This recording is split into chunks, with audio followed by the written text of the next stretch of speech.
What is happening, everybody? Welcome back to another episode of Comic Book Weekly. And we're late because of me. Yes, it is because of me. I had computer issues. Battery was dead. Windows wanted to restart. So, yes, that's why we're 15 minutes late. But, hey, at least you waited for us. So thank you so much. This is another episode of Comic Book Weekly. I'm Mike Spiderslayer from Comic Book Corner 2.0. And, of course, we have Cat Comic Uno. Kat, can you hear me? Pause, kind of. Yeah, pause. Oh, of course she did. So I'm just going to go on to Brant. Brant, how you doing? I'm doing all right. And hey, maybe the debate is over, so people that were watching that can come join us now. So I don't know if it's still going on or not. But I actually was watching it myself, and I did find it to be a little hilarious. So yeah, I don't want to get into the politics side of things because I know how it can be touchy for people. Sure. But nevertheless, it was kind of funny. I'm not going to lie. Yeah. Lisa was watching it, so I caught a little bit of it. So, yeah. Which one's this? The political debate. Man. Yeah. I haven't had the guts to watch it yet. I think tomorrow I'm going to get the highlight reels for it. Yeah. It's something. I'm telling you. Yeah, absolutely. It's definitely been a time. But with that being said, though, guys, I think we're gonna have a fun show. We got a little bit of everything, not a ton of news, right? There's a little bit, and we were struggling to come up with a topic, but I guess we came up with some type of a few different topics for our show today, right? Yeah, I think it'll be interesting to talk about maybe X-Men and Batman all together. Sorry, my dog is looking at a radiator right now, and I don't know what she's doing, but she's doing some troublemaking. But yeah, I'll move her in a second. But let's start talking about our first topic, which is Tom Holland returning Spider-Man 4. I mean, I guess it's not a surprise to me. I mean, I didn't know there was an actual issue if he was going to come back. Oh, with a baby. There's the troublemaker. There's the little Lenny. Trouble. All right, you're going inside. I know. All right, bye-bye. But yeah, no, I agree. Oh, they're so cute. I didn't the little story of Lenny, I hadn't had a dog in years since my other dog passed away, and then we're like, it's time. Let's get another dog, and she's been great. She's very different than my other dog, but that's I think that's what makes her even cute. She's so energetic. She loves being everywhere. She hates being alone, which is why she's right here. My dog always like jumps up on the couch next to and just literally lays like alongside my leg, just attached to it, doesn't leave. It's crazy. Those are the doggos for you. I lost mine like 2 years ago now, I think. So it's weird. We can't have pets at this house. So sure. Oh really? Oh, they don't allow. No, not at all. So it's kind of sad. But my mother-in-law has a dog that we all lived together for a year, and we got the dog while we all lived together. So she's kind of the family dog because all the other dogs kind of passed on. So Noelle, we call her Noe.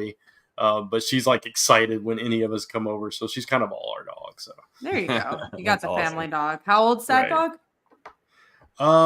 Let's see. She was really young when we got her, and that was 3 years ago. So probably like 4. That's cute. 3 or 4. Good age. Yeah. Puppy age has been fun. I'm excited for her to be like a year. That way, she maybe relaxes a little bit. Yeah, that's always a challenging time for sure.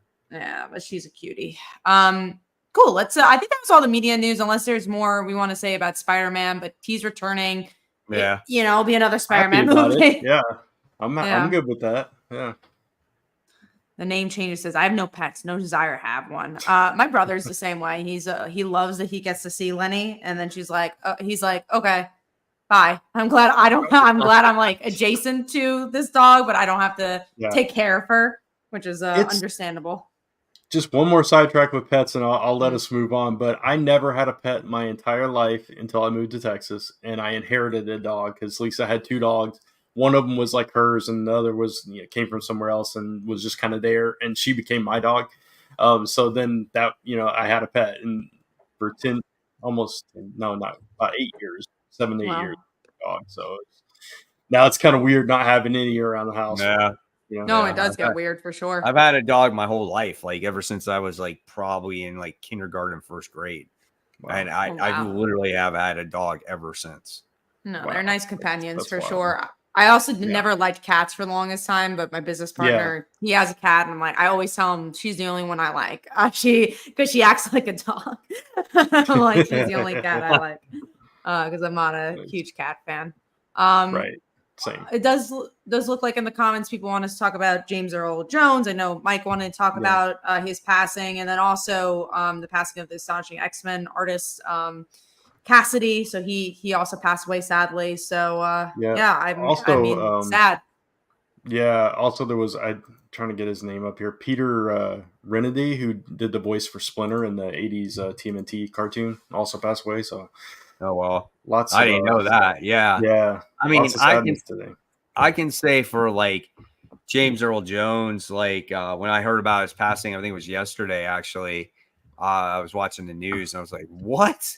I was like, listen, I knew he was older, right? But it's almost like a shock. I was like, no, it was like it's one of those things where it was like his voice was so definitive, like when you knew it was him, like he was Darth Vader. And when I look back on it, it's like, would I look at Star Wars the same way if James Earl Jones didn't do the voice for Darth Vader? You know what I'm saying? And he really made the character, And then same thing with Lion King, like with Mufasa and everything. He had that very royal-like voice. He did so many things. So I mean, I want to say just in that fact, like he had a real impact. Like every time he was in a movie and I heard him speak, like I wanted to hear him. You know what I'm saying? Right. So is really, really cool stuff. I mean, he was great at what he did overall, just in his whole body of work. Yeah, no, I completely agree. His voice is just iconic for, obviously Darth Vader above everything else, but Mufasa as well. And it's just, like you said, Mike, you hear that voice and it I don't know, it resonates Star Wars. But, and I remember the first time, like I put it together that the actor was the voice when I saw Coming to America and he's in it. I'm like, that voice, that's Darth Vader. Yeah, you realize it. Yeah. And like every time he speaks and then like you see him, you're just like, it just reminds you of Darth Vader every time, man. Yeah, it's so wild, Very, very sad, yeah.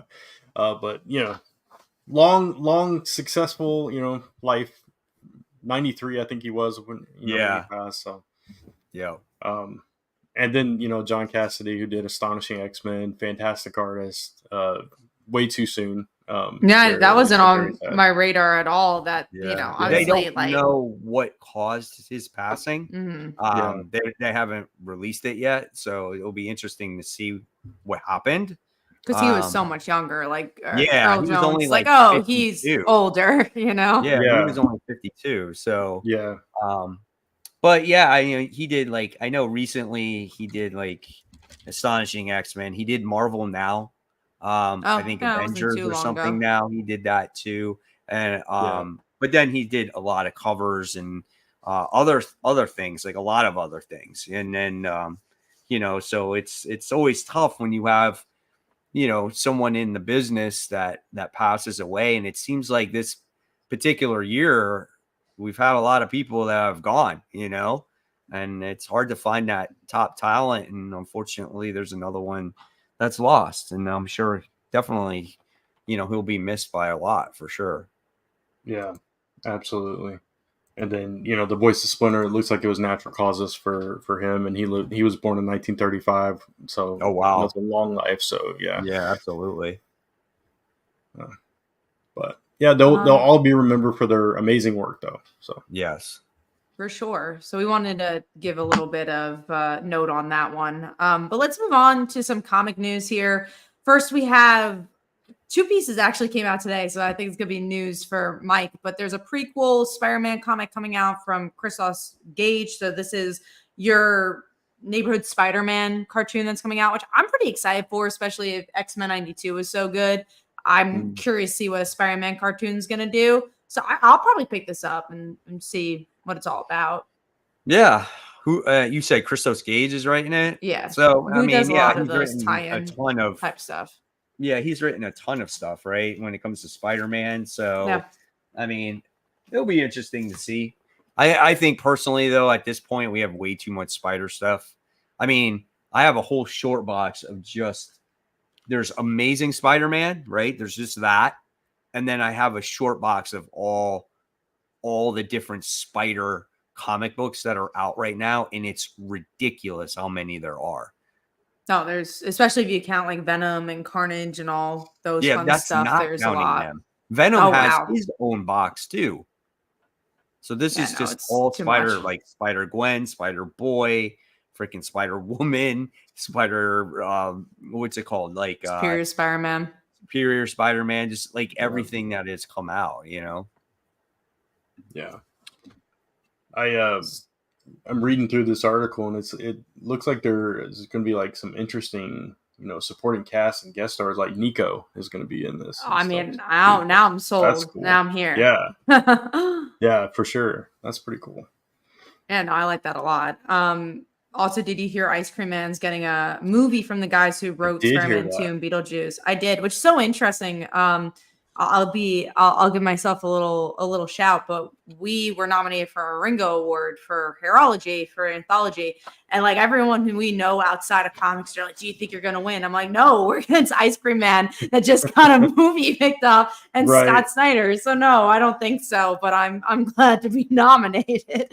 Yeah. So it's just funny that was announced this week, and I was like, "Oh yeah, no, there's." No chance, but I guess you never know. But I mean, I'm Ice Cream Man getting a movie. I think that's pretty cool. I mean, the book is really well done. I haven't read it as of late. It's just one of the books that I fell behind on. Not that you can ever really truly fall behind on it because it's just an anthology story, horror books. So, but it's really well written, so I know a lot of people still read it. So yeah. Let's move on to some more Marvel news here. Bishop and Cable's getting a one shot, kind of in the vein of that Timeless books that I didn't quite like, but this Time Slide, it's going to be for December. Because it's Bishop and Cable, I'll probably get it, but I think it's also very interesting that it shows how much Marvel is trying to do stuff with the X-Men. They're like, oh, the X-Men's are cash cow now, so let's do everything with the X-Men. Yeah. Right. Yeah. It's super popular. Yeah. Right. I do like those two characters together. They were really interesting during the Krakoa stuff too. So I'll probably give this. I'll probably pick it up as well. And it's a one shot. It's during December. I don't think there's gonna be a lot coming out at that point. Right. Yeah. You got Cable and you got Bishop. I think they're pretty two popular characters. And like you said, Kat, they're just like based off of the cartoon, based off of Wolverine and Deadpool, and based off of all the new X-Men stuff right now in general. It makes sense to see, let's come out with another book. Maybe that one will do well. This is a good question here from Manuel. Between Absolute Power and Blood Hunt, which one do you think had the strongest start?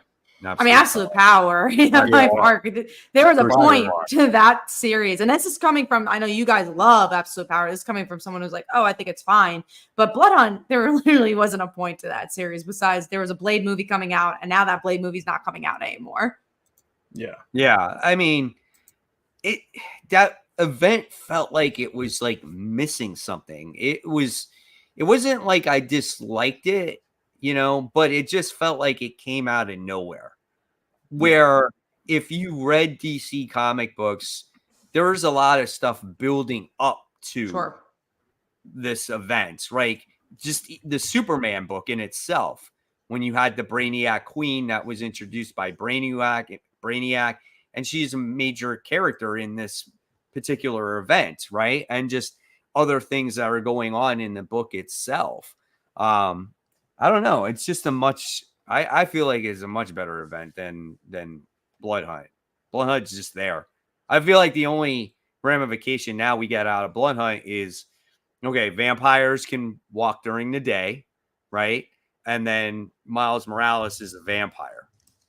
What else was there? I don't remember. And did the Miles Morales vampire, is it bleeding through to that series still? Or? Yeah, he's still a vampire. He's still a vampire. Yeah. So that's really the only thing. Yeah, those are the only things I recall that were like really lasting repercussions, at least so far. So. Tony says, that's what I'm saying. DC feels way more cohesive and connected than the Marvels got gain on. Yeah, right now, I do agree. I think it always flip-flops, honestly, with that, too. I think DC is doing a really good job at that right now, and I'm sure Marvel will do a good job at it 3 years from now, and it'll continue to flip-flop. Yeah, absolutely. Always does. All right, let's move on to the next topic here, which is, I wanted to talk about this. Alien prequel is now 18+. I think it's really interesting that Marvel's been making moves to do more 18+ stuff. Sometimes. And I wonder what that means for the bigger audience of comics, right? Like there's this kind of controversy about Wednesday Warrior comics in particular, that it's a lot of older people that are reading it. And then at some point, we're all going to pass it at a certain point, and then no one kind of gets the baton. And kind of same thing here is that they're focusing so much on 18+ books. It's like, oh, but then how about the teens and the kids who want to read these comics? Is the big two really making any moves to do that? I think they have in the past. I think, examples of that from DC's Primer. I really like that book. I think that's a good all ages book. But I mean, even your Miss Marvels and your Spider-Gwens don't feel like teen books. They don't really feel like they're targeted them. I guess they're targeted to Spider-Man fans, I guess, or the bigger universe, but there's nothing really targeted to younger readers through the direct market. My shop now has, like, on its main wall with all the other new comics, they have a kid-friendly comic book section, right? And so there's a lot of Marvel in DC, or is it more different stuff? Like a mix, and I would say there's probably maybe 10 books altogether. You know what I'm saying? And most of them are probably collections. They're new comics. No, it's new comics that come out. Yeah, that's on that rack. You know what I'm saying? Everything else is like trades or other little things like that. But I would still say that there are certain comics that are all ages. They're not as like Spider-Boy. Spider-Boy is a perfect example of that. Yeah. Like, Spider-Boy, I feel, is a really good book, in my opinion. I think Dan Slott's doing a great job with it, and it's a perfect all ages book.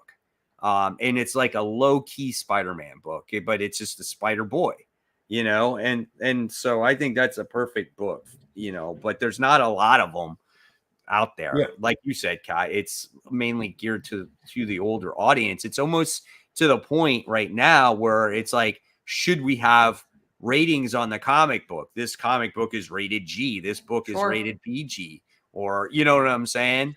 What even just did that. They just put in, like, you have to put in, like, is this for teens? Is this for all ages? Is this for adults? Which just like video games. Yeah. And honestly, I just think that there should be more books for teens and obviously kids too. But I think for kids, it doesn't really matter if they're old prints, right? It doesn't matter if it's a book from 5 years ago, but teens want to follow something on a weekly basis. And I think it's a shame that there's nothing that they can feel like they could just the Teen Titans that were actual teens. There was Spider-Girl. There's so many different things. Yeah, you're good now, I think. Did I pause? I was saying when I was growing up, it just had different books. I feel like that does not exist now. Yeah, I mean, there's a few of them out there that I can say, okay, if you're a teen, you could probably are good enough to read. Like, I would say for me, I think if you're like 13, 14 and you want to read Amazing Spider-Man, I think that's okay. Spider-Gwen, I think that's okay. I think Batman and Robin is probably fits that pocket as well. So there's a few, but I agree. It's not marketed towards that age. Exactly. Can teens read it? Yeah, but will they like it? Probably not, because it's so ingrained in what we've already been reading. Right. But why is that? Like, is it because comics are more expensive now? And it's geared to the people that can afford them, the disposable income and can afford them. unlike when we were younger. Oh man, when we were younger, it was like, yeah, it costed $1. Not $1. I felt like back then can go a lot further, you know? So if you had $5, it's like, bro, I can get 5 comic books for $5. And then if you go in like the quarter bins or whatever it is, you could get a lot of comics for a quarter, you know? Yeah. And I think that's why it was easier for like these trades to be being sold. Like DC was doing that YA line, which was honestly super smart because it's like, oh, yeah, it's $15, but I get a lot of story. When you're buying like a $5 book and it takes you 20 minutes to read, that kind of sucks.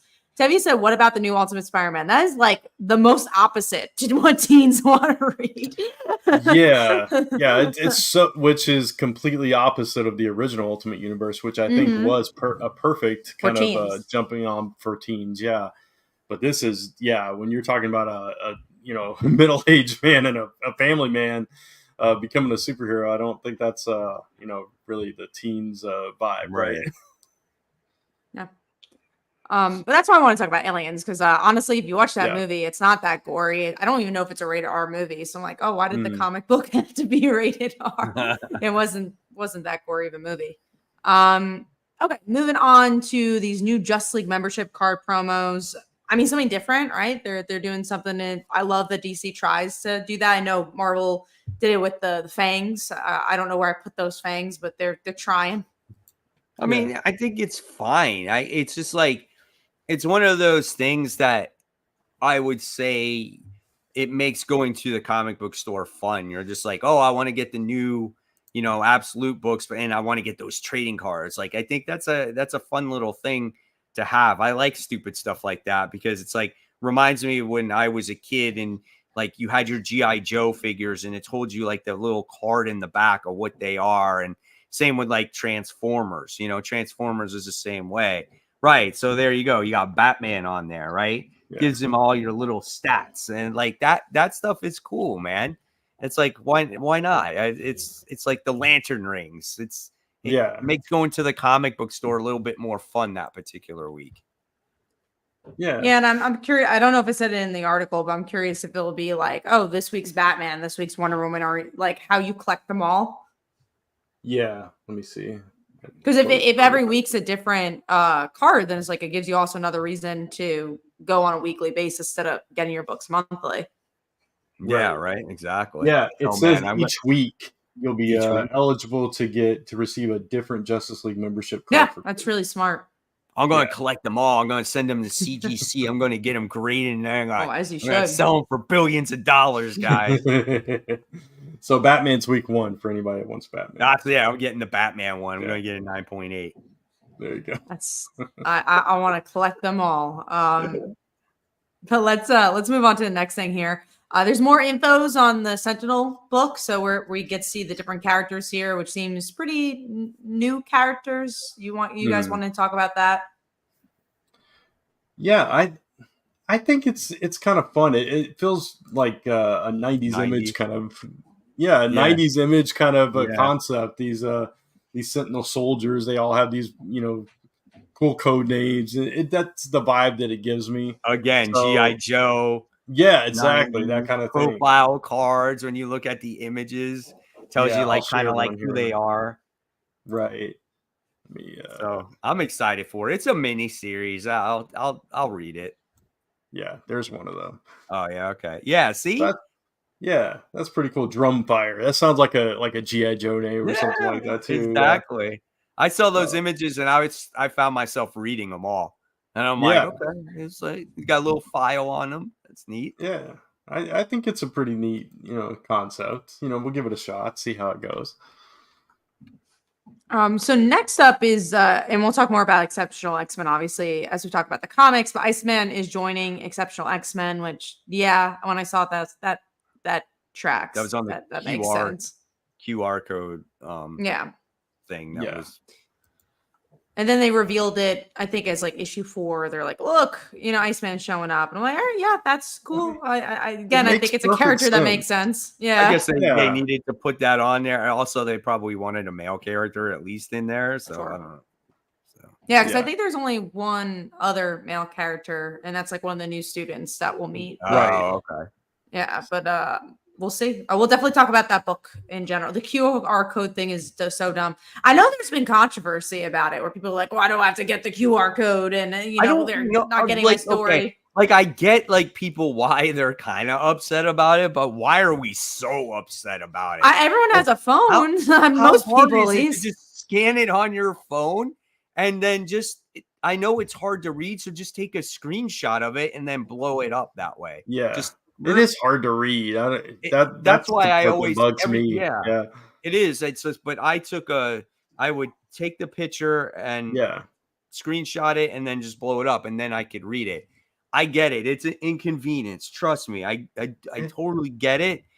I can understand why they did it though, because it's like it does prevent spoilers from coming out. But then people are mad because, well, I don't have the complete book.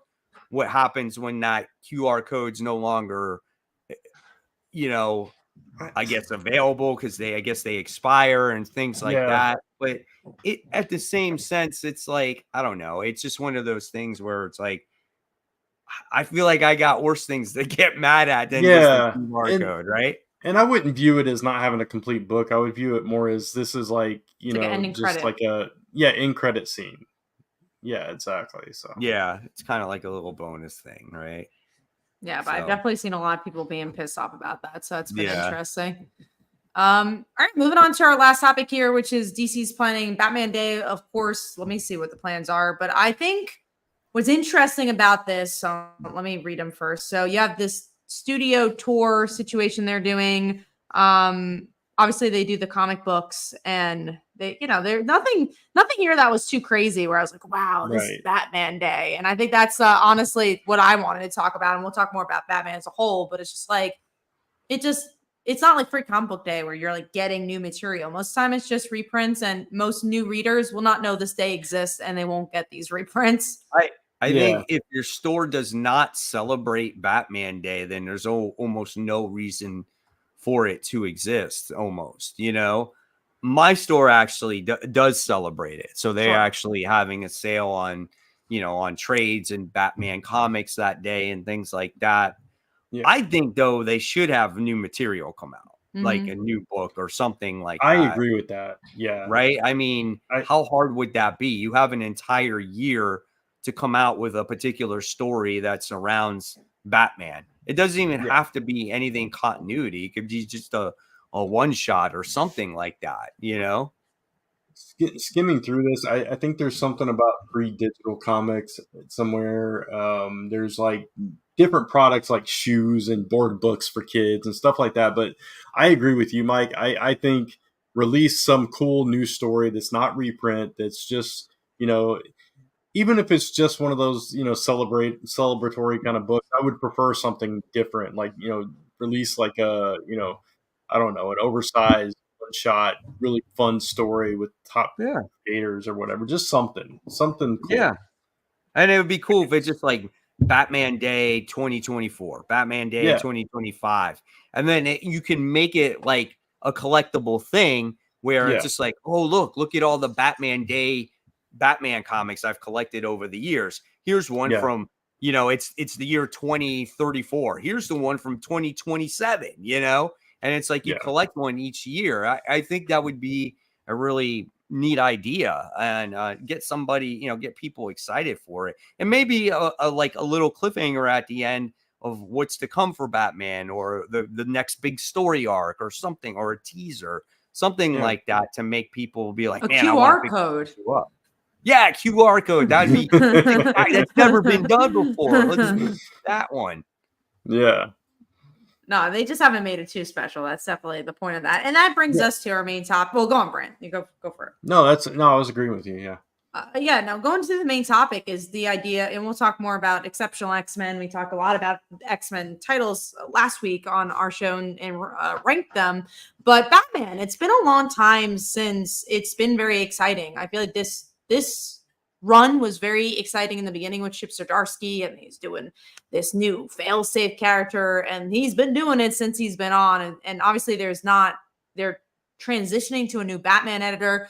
And I don't really remember the last time I loved Batman because a lot of people say James Tynion, and I think James Tynion had the potential to excite us. But now that when I look back, it's like, oh yeah, there's so many things that were being set up that could have been cool, but there was nothing actually cool that happened in his run. And honestly, the last time I feel like I enjoyed Batman, loved Batman, was probably the beginning of Tom King's run. That was a while ago. And it's just like, oh man, I want to, obviously you had your Nightwing run and then that fizzled for a lot of people. So you had like Batman adjacent things that were interesting, but Batman himself has not been interesting in a while, which is interesting again, because X-Men has been, I feel like, finding this resurgence with Krakoa. We were talking about this, me and Brant, before the show, that for us, it was a little harder to get into because it was so dense. But this new round of X-Men titles feels fresh, but also feels old. And I've been enjoying them a lot. And Superman's another great example that I feel like that was rejuvenized with the Action Comics legacy creators jumping on, and obviously Joshua Williamson's run. So I want the same for Batman, and that kind of brings Absolute Batman. But let's hear your guys' opinion on Batman as a whole, and then we'll talk about Absolute Batman. When it comes to Batman, for me, he's never been my favorite character because obviously I've been the Marvel guy. So I honestly did not read Batman until the New 52. And my Batman is this Batman, right? The Scott Snyder, Greg Capullo, like a lot of New people. 52. I think a lot of people love this run, right? And that's why I bought this, because I was like, this is the Court of Owls. This is one of the best Batman stories that I've read. I've read other Batman stuff over the years now that I've been reading comics like Nightfall and, some of these other things. But I think compared to what's going on now, I've definitely read better stuff. I was not a fan of Tom King's Batman. You guys know that from the very start. Because I was the first one to jump ship. I knew like this was going to be drawn out for some reason. And then after the marriage, the supposed marriage was supposed to happen, you guys were at that point where you're like, man, this sucks. I can't believe this happened. But and I did like Tynion's run on Batman. Like I liked what he was trying to do. Introduce all these different characters, kind of make. They just never went anywhere. Yeah, I never really went. And I just think he had other plans too. He's so into his independent stuff. So I think it was like just very short lived. You know what I'm saying? But I like more people want to buy his books. I think that's the thing I really appreciate with his run is that, I mean, obviously it was a big spec market, but people were like excited because there was new characters and they all look cool. And it was 2020, right? So it's COVID. Everything is big spec. So, and then you had Punchline. She was like the next Harley Quinn. Like there was also never lived up to expectations ever. Exactly. But and then Chip Zdarsky's out, and it's kind of like I like the failsafe character. I think the concept of the character is pretty cool. Do I think it's kind of overutilized? Yeah. I mean, he hasn't gone away at all, but his run is like up and down. But at the same time, though, I think because of absolute power is why his Batman run exists, because it all led up into this point. And so I think he was kind of forced in a box a little bit.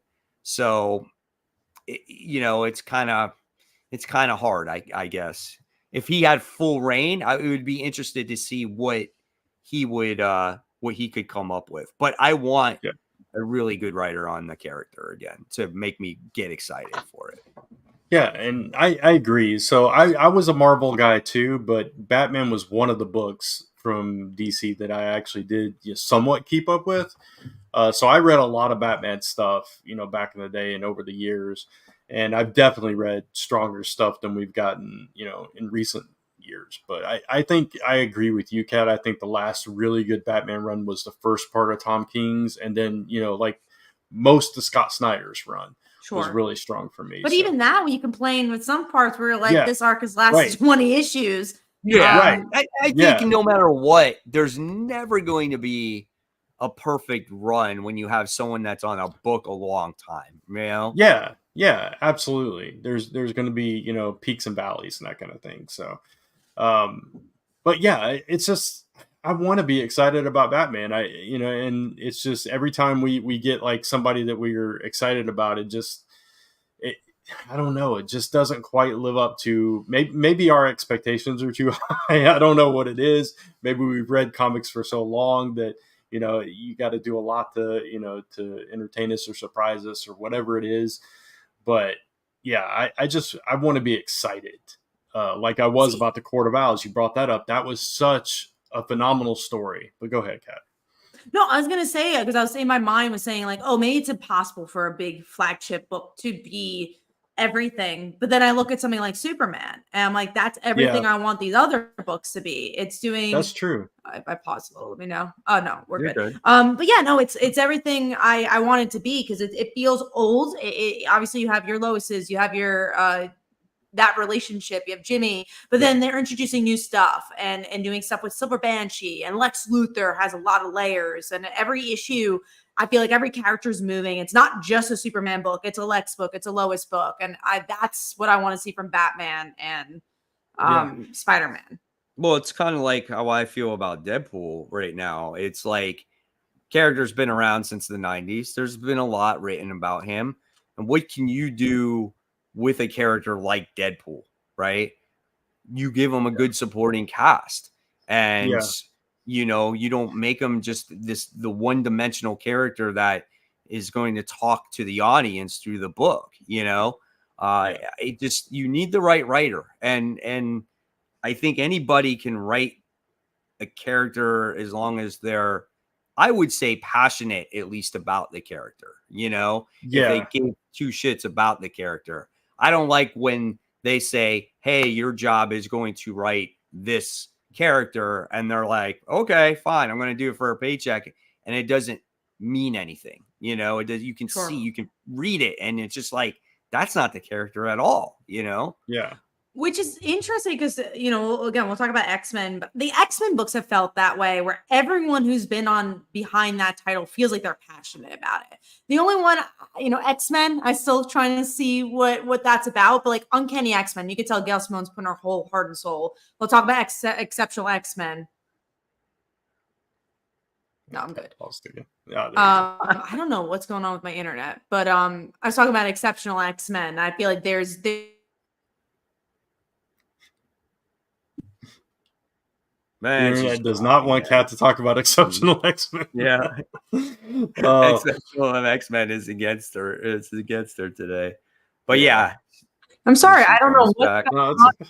What I was saying is that I think Gail Simone seems very dedicated to Uncanny X-Men. I'm still trying to see if the main X-Men title, where that's going, but Exceptional yeah, X-Men, we'll talk about later.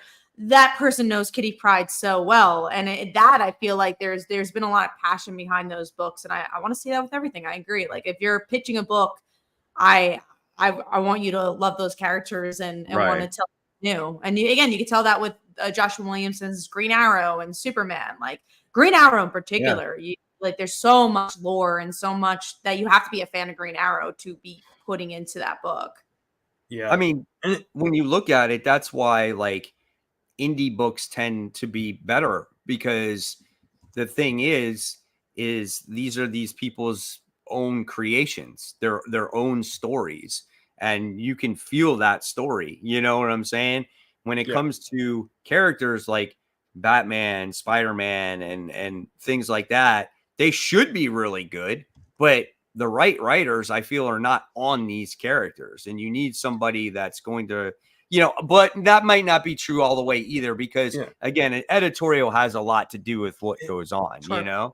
It's hard with like those big characters like Spider-Man and Batman in particular because they're so protected. You know, Right. And they've been around forever. So yeah, it's and like, they're what do you do differently?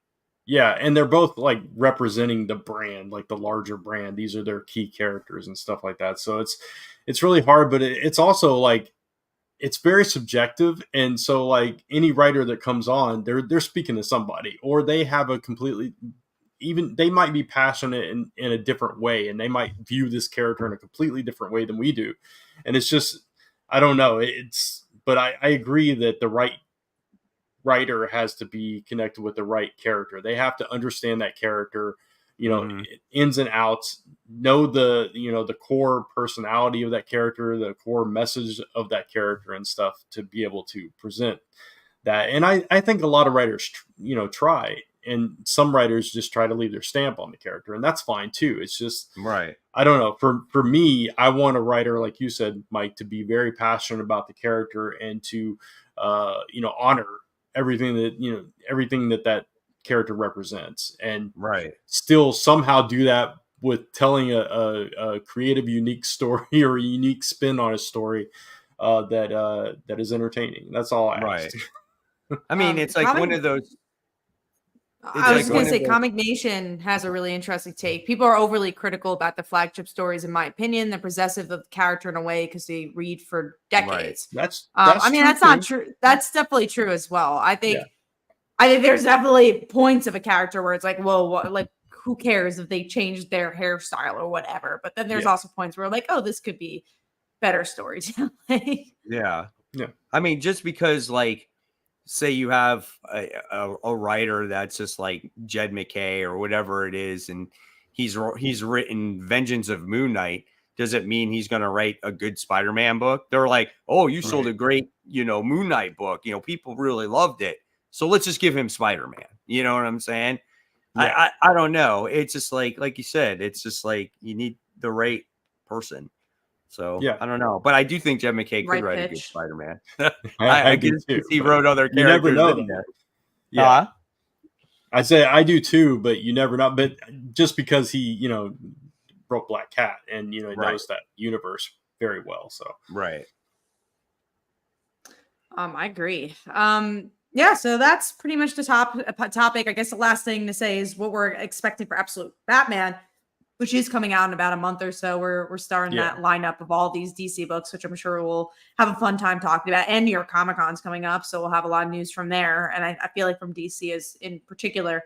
But yeah, Absolute Batman. I'm excited for something different. I'm, just like Ultimate Spider-Man that people have been talking about in the comments, that was allowed to do anything they wanted. I want to see the same thing with Batman and Wonder Woman, and I'm excited just to read like new comics every week. That's really cool too. That's what I loved about New 52 and some of the other initiatives DC did, where it's like, oh, I want to try out this book and this book and this book. Yeah. And with the Absolute books, this is an opportunity to do something completely different with these characters, because this is a different universe. The rules aren't the same. I'm hoping this is kind of like, the Ultimate treatment, right? So we're going to get something just completely different and unique and fun, and maybe a little bit darker, which that's kind of the vibe you get from it. So it's going to be interesting to see what they do with that line of books. Absolutely. Totally excited about it.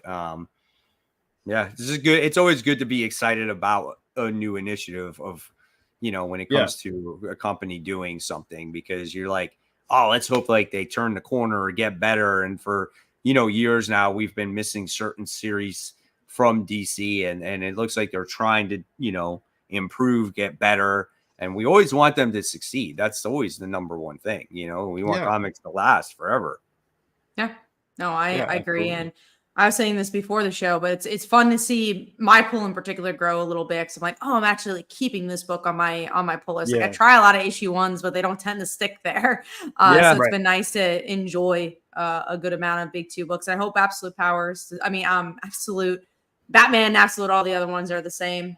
What's your most anticipated Absolute title when it comes to the Trinity? Batman for me. Excited for Wonder Woman because Kelly Thompson is writing it. I'm thinking Superman. I don't remember who's doing. I don't remember who's writing Superman. That's what I was trying to remember. Let's say Absolute Superman is. I'm excited for Batman because he's so because everybody hates his costume. He's so he's completely opposite from everything, and people are like, well, he's Batman. He's supposed to be this, but this is a different universe, dude. Like anything goes. Remember, stop criticizing a Batman that's supposedly supposed to be different. And Scott Snyder's back on it. I want to know why he's back at DC, because he kind of really said like I want to go back to that. In so many interviews, he's like, that was always the worst time for writing, was when I felt like I couldn't do anything. And I had so many ideas and I was like pigeonholed. So I'm really curious to see what this Batman run's going to be. Someone mentioned that Jason Aaron's doing the Superman stuff, which I liked his Bizarro story. I thought was pretty cool, but I would say Batman and Wonder Woman I'm most excited for. Mostly, I mean, as a fan, I'm more of a Batman fan, so I'm sure I'll be connected to that. But Wonder Woman just looks so different, which looks cool too. And again, I can't say no to Kelly Thompson.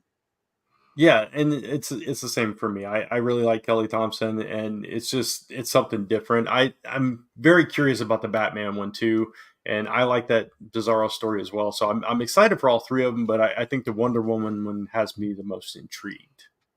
Mm-hmm. Cool. I know there's other absolute stuff coming out too that I just don't remember. Yeah. But those are from the Trinity. Right. Cool. Let's jump into this week's comics then. Yeah, let's do it. Time for comics. There's a lot of comics out this week. I felt there was a lot of decent ones. I had a tough time putting together a top 5 group. Me too.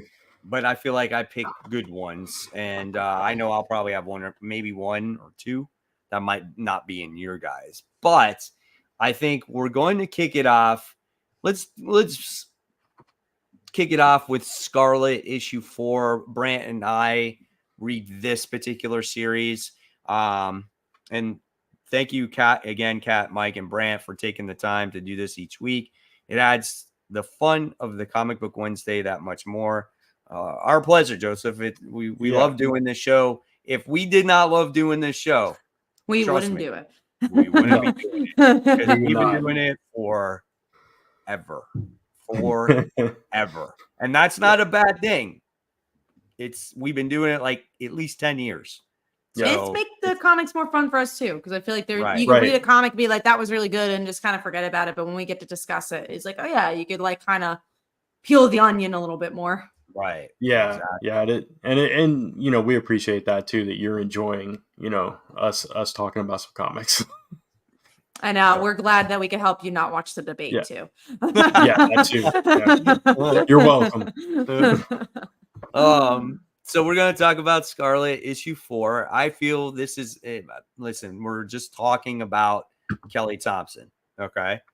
And she's the one that writes this Scarlet book, and this is not a bad book. This is a good book, but it's a book that is my least favorite when it comes to the Energon universe. I feel like it doesn't even tie into the Energon universe. It's more like just a Scarlet story trying to rescue Jinx.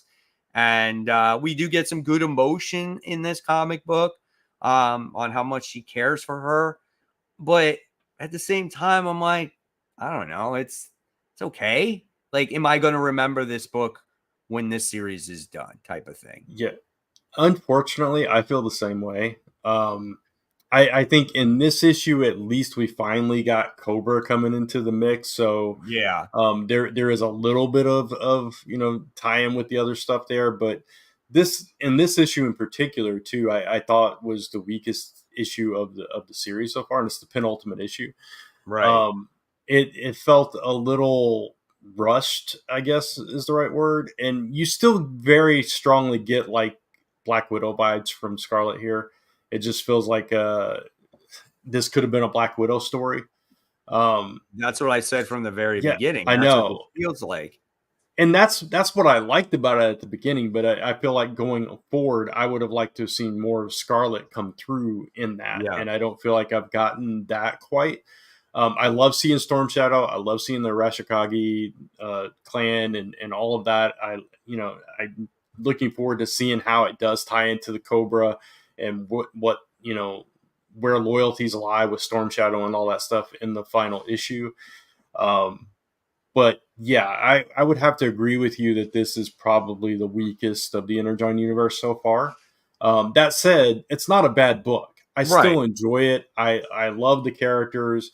It's not badly written. The art is fine. It's just, it's the least of that group of titles. So. Correct. Yeah, correct. The Watcher X, have you guys been reading Last Ronin 2? I have not, but I don't know if you guys are continuing. I read the Yeah, no, first that's issue and I'm Roman. like, I'm not reading any more of this. Yeah, So, same. okay, so let's go on to Absolute Power issue 3. All three of us have read this. Mm-hmm. The one thing I'm going to say about this event as a whole is that I would almost feel like it would benefit if they added another issue, because they try to pack in so much in this comic book and so much actually happens that it's like you better be paying attention because you can miss something in this comic book. I feel like so much happens that it almost feels like nothing happens because they're trying to fit so many characters. Right. It's just like there's Yeah. so many characters in this book. Is it bad? No, like you were saying, Mike, you could pick up on stuff and be like, well, this character's doing this. They're trying to do whatever. But yeah, I think sometimes it gets a little overwhelming. I agree. I kind of wish the tie-ins did a better job at like expanding the thoughts that are actually happening in the event, and then B, just maybe being a little tighter. I would love to have an issue that just focuses on Nightwing instead of like 20 other characters at the same time. Yeah, I wish that this was in that vein. It was more like Blackest Night. So where all those things happened in this issue, they continued in like, you know, Nightwing or et cetera, Green Arrow, et cetera. We get a little bit of that here and there, specifically Green Arrow, like Canary's story and all that stuff. But yeah, it's not enough. There was so much. I agree with both of you. There was so much going on in this issue. It's hard to like remember every single little thread, but there was like some emotional moments in here. There were, you know, a lot of action heavy stuff.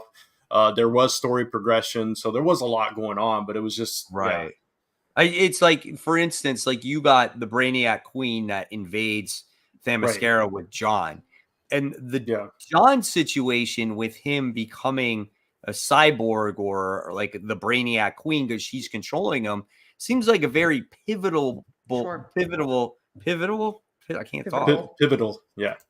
situation, right? That happens in the comic, and that you would think that would be a big thing, but it's resolved within that issue, not only with like him, but the Brainiac Queen as well. She was such a huge threat in this series, and now just like that, she's gone. And it's like, damn, really? And it's just like, and it's just like they lost their edge so quickly. And it looks like obviously the heroes now are you know, getting back in control again, you know, because this is wrapping up very shortly, right? Like how many issues is this? I think there's 2 more. Maybe, I think it's a 5-issue mini. Yeah, it's quick. And this was issue 3, right? You're right. Yeah, let me actually look. I think you're right. I think it is 5. It is officially 4? 4. So there's only one more issue? Wow. So so that's why they popped that one in. That's why I said it. This could have been another issue or maybe even 2. You know? This needed 6, I think. Which is so weird because we never say that about events. We're like, let it end. But this one, we're like, no, we want more. You do such a like grand scope of an event like this one where it affects so many people and so many books that I think the main event needs to breathe a little bit more, you know? Right. I agree with that. It doesn't need to be 12. Doesn't need to be 10. No. God, give it at least like give it at least 5. I think 6. Yeah, at least needed 5, but 6 would be preferable. But at the same time, it was good. Like the art is outstanding. It's phenomenal. Absolutely. You know, and like you said, you mentioned the John thing that, you know, really strong scene with them getting through to him and kind of, you know, turning him back in a way, and the you know, him connecting with can't think. Superman. Not just his dad. Wow. Yeah, his dad. Yeah. God. What is wrong with me at night? But yeah, just, you know, stuff like that. And there was like a little moments with Nightwing, like I said. Different characters had little spotlight moments in this issue. So it was a solid issue, but it was, again, very rushed. Why does DC want my boy to suffer 24/7? I look, he's been suffering a lot, but I mean, it's a good story. If everyone's happy all the time, that's no fun either. I think there's a balancing act. Obviously, you want to see John happy sometimes, but I do think you need a little trauma, a little drama to make a superhero comic good. Yeah. Yeah, absolutely. All right, so what's this say? I'm getting tired of events and all the tie-ins. LOL, it's too much. I skipped Absolute Power and Venom War. Believe it or not, I can understand Venom War. I can understand it. I think skippable. The second issue of Venom War was better than the first one. But I think you do not need to read all of the books, not even close to it, to get anything out of it, No. So, all right, let's move on. Let's talk about the book. Exceptional X-Men issue 1. So last week at this time, we wound up getting people saying you won't believe what will happen in this book, and and let me tell you all the things that happened. I could believe. And just all these different things. And so when we read it, or when I read it, I was like, there's nothing new in this comic book that we already did not know. Right? She has been bisexual forever. Like, we've seen it since Marauders. And we know the history of the character anyway from Chris Claremont himself, of what his intentions was from Kitty Pryde. So in that aspect of it, I don't get why people were so crazy about that. There was a lot of people that I saw who were more like, I didn't see it in the issue because it was so like under the rug. They're like, what do you mean? Why is everyone saying she's bisexual? I don't like, it wasn't in the issue. I'm like, yeah, it was. Like she says the pronoun of her date, but it was interesting. That was a lot of people's problem too, where they're like, everyone's saying she's bisexual, came out of nowhere because it's not in the issue. I'm like, it's like in the issue. But honestly, something I was really happy to see, because obviously there's been a lot of queer announcements for different characters. People get pissed. There's so much homophobia out there about it. For Kitty, I've seen it a lot less, which I was really happy to see. I just like, there's obviously the few in between, they're kind of assholes about it, but most people are like, yeah, I know, and kind of move forward. Yeah, I know a lot of people were upset about the book because I know nothing happened. They're just like, well, it's just a book where she is, working as a barista and she's serving drinks and she's doing this and she's doing that and she's crying and she has anxiety and she's depressed, and how is a superhero? Oh, you mean she's human and relatable? Like okay. Right? Yeah. Wait, you're telling us the character who we were supposed to relate to as a child is now a millennial that we can relate to as an adult. That's like the thing that I thought was so beautiful about this book. It's like, oh, she's like us. And I thought that was great. But it shows you that just because she's a hero, does that mean that she's not vulnerable or can't suffer? Right? I mean, look at the stuff that she went through towards the end of the Krakoan run. Right? She died. She died. She killed people like crazy. And she did it because she was doing it to protect her family, her ex-family. And now she wanted to get away from it all. I feel like that there was nothing wrong with that, and then she realized that she has this higher power or whatever it is that she needs to help people again. Like, she comes across, what's her name? Is it Bronze? Is that the I think that's so. Yeah. And so she's being bullied, whatever the case may be, and she feels like she needs to help them. And that's kind of the inklings of, a team being formed here. And then you get Emma at the end of it as well.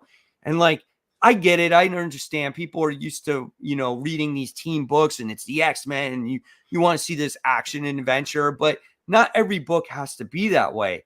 That's why you have X-Men. That's why you have Uncanny X-Men. That's why you have X-Force. You have all these different books, because if this is not the book for you, then go read the other X-Men book. That's why they have all these different books out there. And if you're a Kitty Pryde fan, you're gonna know that this is so in the vein of Kitty. Like, if you've read her for a very long time, like Micah said, did Kitty work for a coffee shop. She was a bartender, and actually that comes from a previous book that Chris Claremont wrote, that she was a bartender. So I saw people complaining about that too, where it's like, well, she's a bartender now. I'm like, yeah, because she has been a bartender before. And if you read Wolverine and the X-Men, which is one of the most popular X-Men books out there, she goes back to Deerfield. She goes back home. Like anytime something bad happens to her, she tends to go back home and try to have a normal life. And I think something that was really cool about this book is that, again, goes back to the relatability of the character. But we were talking about this at Spider-Man a couple of weeks ago, where it's like, oh, why doesn't Spider-Man just go on a dating app and like, let's see what that looks like? And I love that we actually got to see that here, where it felt very modern. It felt like, okay, I'm going to put myself out there. Maybe this would be the worst date ever, but let's see what happens. And I like that. I like that she has a friend that was a childhood friend, that doesn't seem like there is phobic to mutants, but is human.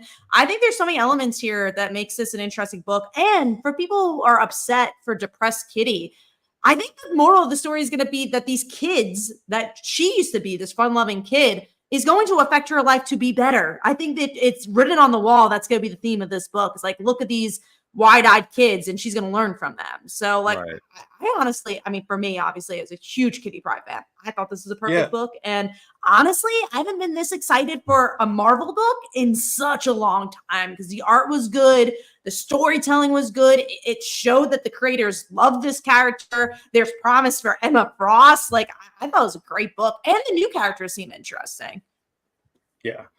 I also love that, like, normal things that would happen to like any of us, she got the day wrong for her date, and she ends up you know with nothing to do, and then encounters Bronze because of it, and all this stuff. Is just, it was very relatable, very character driven. Kitty had been, like you said, Mike, had been through so much from the Krakoa stuff and everything, and if you look back at her journey from as a kid, from her training with Wolverine, go to Astonishing X-Men, where she, really builds this relationship with Emma, first contentious and then respect, and then, go on from there to Marauders and all that stuff, and to now. And you can see this whole journey of her kind of discovering herself. And now she's back in this place trying to figure out what's next for me after everything that went crazy wrong with Krakoa. And it didn't matter either. Like, she saw, there's a really beautiful scene in this issue where she sits in bed and she's like, did any of it matter? I sacrificed so much and nothing has changed. And I thought that was a really poignant scene as well. Yeah. It's a good book. I even like how we got away from the Kate Pride, and it was just like, no, she's the name is Kitty. Yeah. And that is good. And I wanted to see other reviews, because there were so many people dogging on this book after I read it. And one person, of course, I'm not going to say channel's name, but one person dogged it because Eve Ewing is putting out all this stuff, like she's bisexual, and it's her working in a bar, and then they even pointed out that she's wearing her Jewish star around her neck, which is and it's also connected to her character. That's part of her religion, and there's that Jewish representation. And as a person that is married to a Jewish woman, right? I'm Catholic, but my wife is Jewish. I appreciated that, because you don't get that representation in comics all that often. So for them to show that, I thought that was kind of cool, so I just, like, you're really going to get something like that, like, and call a comic book dumb because of that? It just doesn't make sense. People want to complain just for the sake of complaining when it comes to this. Because again, like Tim, I will state that I think it made sense for the character. I don't think they followed through with it. I think there's elements that could have been better with the Tim story, but there's any freaking character that is a known character to end up being queer and seeing her life as a queer person. It's freaking Kitty Pryde. Like, it's like that character makes so much sense. And again, that's why I was happy to see that maybe more people are being a little bit more progressive, or people are just like, yeah, we knew this already. But I actually was happy to see there wasn't as much hate as I was expecting. Right.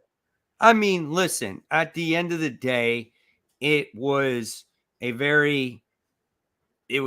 Kitty Pryde central type of issue. She's going to be the leader of this team. It's like, this is the book for people also that may have never read her before. So this is a good jumping on point for this character. And then you got to see the other character that's going to be part of the team. And then you're going to see the other characters that are going to be part of the team. And then eventually it's going to be the whole team, and then they're going to do their stuff. And so this is just the way it starts. And like I said, if this is not the X book for you, then read some of the other ones, right? That's what you can expect. I real quick, I also love that it's a callback both to, like, for Emma, both to Generation X and to Astonishing X-Men. And, you know, it's just kind of her thing, her path to kind of bring up, you know, young mutants and kind of guide them in her, you know, way, which is different than anybody else's. And she's just become such a strong central character to the X-Men in general. And I love that pairing when you have Emma and Kitty together. And I think it's just going to get better and better from here. But I thought it was a really strong issue. Yeah. Tevia asks about that, actually. Do you believe Kitty and Emma Frost will become a couple?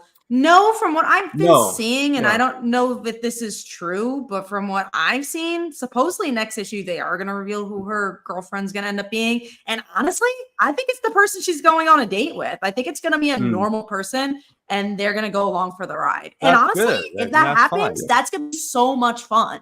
Like, I think something I really liked about this era of X-Men is that every X-Men book is always like, humans hate mutants, and there's no line between it. I like this era has done a little bit better of a job of like, yeah, there's a lot of people that are don't like mutants, but there's other people who don't really care. And I'm curious to see that as well. And if that's told through Kitty's point of view, that's great. And it ends up being like this app thing that's also very modern and very relatable. Most people do meet on apps. So it's like, oh, that's kind of cool that this mutant, Kitty Pryde, like one of the biggest X-Men, meets a random girl on an app and it ends up working out. Yeah. Like, I think that's a cool story. And that has not been done in a superhero context. This app means something, though, in this book, because it's just like, if you paid attention to what the app was, it was like, get your, I don't know, specimen or something here. So it almost sounded like a Mr. Sinister thing. Mr. Sinister. Yeah, it could be. Like, get everything done here. Just give me your blood sample. I think that's what it was. Yeah. So this is your app for everything. So interesting. All right. So good talk right there. So with that being said, let's move on to our number 5. So what was your number 5, Kat? The Ultimates, issue 4. I think this is one of the stronger issues compared to, like, I liked issue 1 a lot. I think that was my favorite. But this one dives into more what I expected this book to be, the Fantastic Four and that background. So I don't think this is the best issue of the series, but this felt more to what they're building for the Ultimate Universe. And honestly, the Fantastic Four is more interesting in this point of view because, again, they have so much to do with the mythology of this universe. Yeah, I agree. I do want to real quick. I do want to mention KG's comic. What if her date is a guy? Will people be disappointed? I mean, no, because that's what bisexuality is. But the comic did say it was a girl. It did. Yeah, it was a her. Yeah, exactly. Ultimates. Go ahead, Mike. Ultimates was great. I thought it was a fun issue. To read. I was just like so involved in it. It was just so interesting to see the story of the Fantastic Four in this one and what Reed went through and why the Maker calls him Doom and just the torture that he went through was just, it was so unbearable. And now you kind of know, like, Doom in this world has this mission, this MO to, get back at the Maker or whatever it is. And it's just, he's so driven by that, but it was so sad in so many ways too.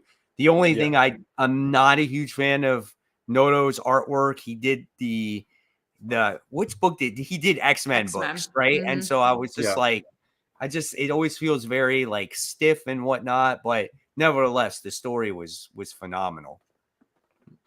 I read some reviews about this book, and people were confused. Some people were confused by this book, and I don't know why, because it seemed very clear what was happening. You had was it 4 stories or 4 like periods of time, chronologically going throughout the issue. So it was pretty easy to follow for me, but it was a really good story. I was like on the verge with Ultimates. Do I keep going with this? And I think this one kind of kept me on the hook a little bit, because learning the history of what happened to the Fantastic Four and how tragic that was, and like you said, Micah, Reed's story in that as well was just it was a pretty powerful issue. So Right. I love the way that they kind of shaped what's going on with this team, and also like the stuff with Iron Lad and Doom, their interactions and kind of going back and forth. I like those scenes as well. So I also just like them focusing on different things, because like again, the first that's issue is true Ant-Man, too, and then last issue is She-Hulk. So if you don't like one issue, you might like the next issue. Yeah. Right. And I think this is just all going to lead up to when the Maker returns, because at the end of each issue, it's like 14 months until the Maker returns, 13 months until the Maker returns. Exactly. So every issue, you're going to get some kind of different story there. Yeah. All right. So drop that issue 1. Gonna pick up when Ultimate Hawkeye shows up. He looks so dope. I think he has his own series, right? I thought he had his own miniseries, but maybe he's just showing up here. He is in his own series. Yeah, I thought he had his own series. Yeah. This is an interesting comparison as well. So anybody that's watched Game of Thrones, Theon, I could see that comparison. That dude went through some stuff in Game of Thrones. All right, Barry, what was your number 5? My number 5 was Plastic Man No More. This one actually really surprised me. Yeah. I was not expecting it to be as good as it was. I don't know if either. I talked about this on Friday first, but I don't know if either one of you have seen the show. I think it's an AMC show called Kevin Can F Himself. I saw the pilot for it. No, I didn't see it. It's a really interesting concept where it's half sitcom and half drama. So when it's from the husband's perspective, it becomes a sitcom. And when it's from the wife's perspective, it becomes a drama because she's very unhappy in her marriage. And it's just, I've never seen that done before, but we kind of got that here, where when he's with the Justice League, it's all happy. It's all like 60s, television, Super Friends kind of stuff. And then when you switch to him alone, it's very dark and grim, and everything he's going through, nobody's listening to him. Nobody understands him. So I really love that contrast. It's just an interesting storytelling technique that kind of pulled me into the story, and him dealing with like dying and stuff. It just, I thought it was a really, really strong first issue. I also thought it was really interesting. If you don't know anything about Plastic Man, you learn a lot about him. And I knew the bare minimum about the character. So I was just like, oh, I feel like I'm jumping into this world. And Cantwell does a really good job at that. These like B-list, C-list characters that he loves, and just making them these really emotional stories. Again, Hellcat, me and Brant love that book. And he does the same here. The art's good.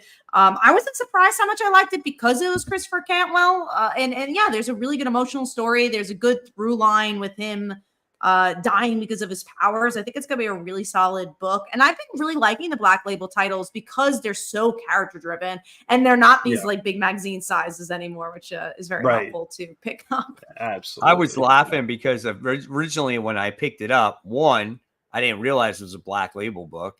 And then 2, I saw the artwork inside when I was showing it off in my hall. I'm like, oh, this could be a cool kid's book. And then like 2 pages in, he's like, he's the bad guy, calls the Justice League a bunch of assholes. I'm like, well, there's not that. It's not for the kids anymore, So, but it was good. It was very emotional. Father-son moments were very emotional. Just learning about the history of the character was great, because I'm in that same boat with Kat.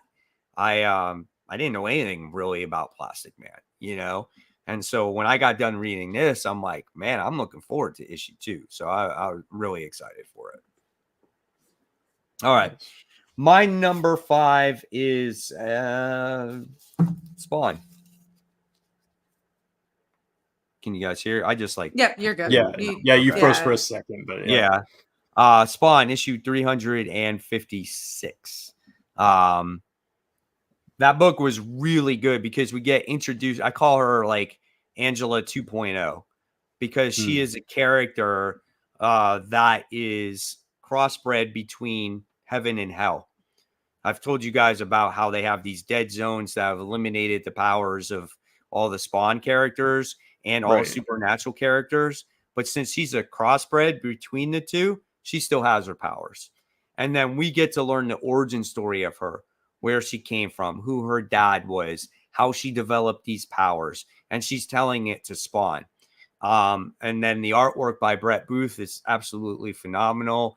And I find it really interesting, really good that 350 something issues in, and we're still developing interesting characters in this series. So, it gets me excited for the next issue. So I really liked it. All right. So let's move on. I think Brant and I are going to talk about Batman issue 152. Oh, did I not mark that down? No, did you read it? Yeah, Batman. Brant. Oh, I think you're Rook. We all did. I was looking at the one above. You're looking at Rook, yeah. Yeah. I was like, did I not read Batman? Batman 152. I don't know. I like the last issue better than this particular issue. They're basically get the mother box. They escape from Darkseid. Did you not find it weird that Catwoman didn't know who Darkseid was? That was odd. Yeah. That was I also really thought weird. the art was really off for this book too. It was hard to get into. It's not good art. Not compare. I don't feel like you can have an artist like Jorge Jimenez and then get Hawthorne, I think is the artist on this one. And just it's not even comparable. It's like jarring almost, I think it's Mike Hawthorne that does the art there. Yeah. And so it's not that it's bad art. It's just so different from the art that you're used to seeing. Right. But Catwoman was like, what's going on? And Batman's like, it's Darkseid. You don't want to be next to him. And it's like, come on. You're in the DC universe. You don't know who this guy is? Are you kidding me? Yeah, that was just odd that she wouldn't know who Darkseid was. Everybody should know who Darkseid is at this point. Exactly. So, even the humans know who Darkseid is. Yeah, I did like that scene where Darkseid's just standing there smiling as they're running. Yeah. I love that scene.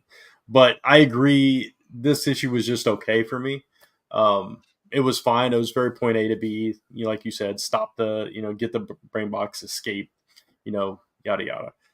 But that did kind of lend is the word I was trying to say, to what we were talking about last week with the Darkseid stuff. And so we'll see where that goes. It just makes me also just not. Was this tie-in necessary? It goes back to I don't think they're utilizing their tie-ins well enough. It goes back to Batman's not exciting me anymore. I think they could have done more with the relationship with Catwoman, Batman, if anything, and that kind of felt hollow. Yeah. It was just kind of there. Right. It did leave off in a nice spot where they had a little, time to the beach to spend a little time together for a minute. But just like in Green Arrow, they went to the beach too before the whole thing happened. Beach is magical. Yeah. At least Green Arrow makes sense because the beach has a lot to do with Green Arrow. Right. Green Arrow is completely different. Green Arrow is a great series. Yeah. If you didn't read Tom King's run, you don't know what the beach means to Batman. No, it was very Tom King heavy, honestly, this issue, because obviously it's about their relationship. Right. All right, let's talk about. All right, Brant and I are going to talk about Venom War issue 2, and we're also going to talk about Exodus. So, Venom War issue 2. I actually found this book fun to read because of the action that was in it, and it actually now makes sense why Zombiotes is part of this tie-in because he mentions it in the book. That he's released all his little zombiotes and they're going to take over the world and all this other stuff. And then you get Misery, who's Liz Allen, that's involved in this situation. And then you get Spider-Man, who's going to hold on to the black suit symbiote because of what's going on with the Eddie Brocks from the future. and you get this crazy ass scene where Eddie eats himself and he becomes freaking huge and gigantic. Yeah. And then you got Dylan who teams up with Sleeper, and there's another Normie? one. Huh? Yeah, Red Goblin, I think. Or, Was it? I don't even know. But now he calls I don't himself know. the Prince in Black. Prince in Black. Yeah. I was laughing at the end of it because this reminded me of like a 90s like comic book. And and it all takes place in a wrestling arena. And I'm like, why is this in a wrestling arena? But this particular issue, like, I didn't take it seriously. No, I didn't go too deep into it, and I just had fun with this one. Yeah, and I agree with that. I actually did like last issue a little better story wise, but as far as just like fun, enjoying it, enjoying the absurdity, I totally get what you're saying with this one, because that just is what it was. Like, Eddie's like, okay, you're going to keep Venom, then I'm just going to step into Bedlam and wear him as a costume and just, attack you with that. And then, like you said, he ate the other two versions of himself and became this big, giant, massive. He's like jacked. It's like crazy. It was like a wrestling match. That's what they're going for here.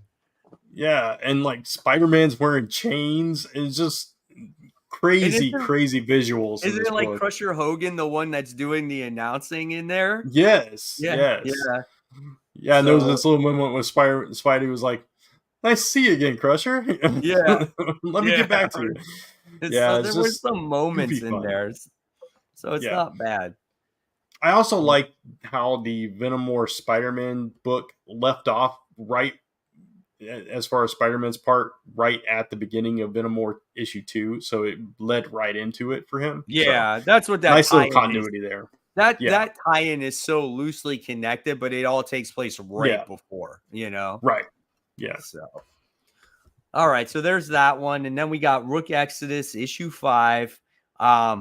There's just nothing that I cannot say enough good things about this comic book. This book is really, really good. Just so many awesome things. I mean, you got Rook who falls off of the mountaintop, or like what's the words I'm looking for here?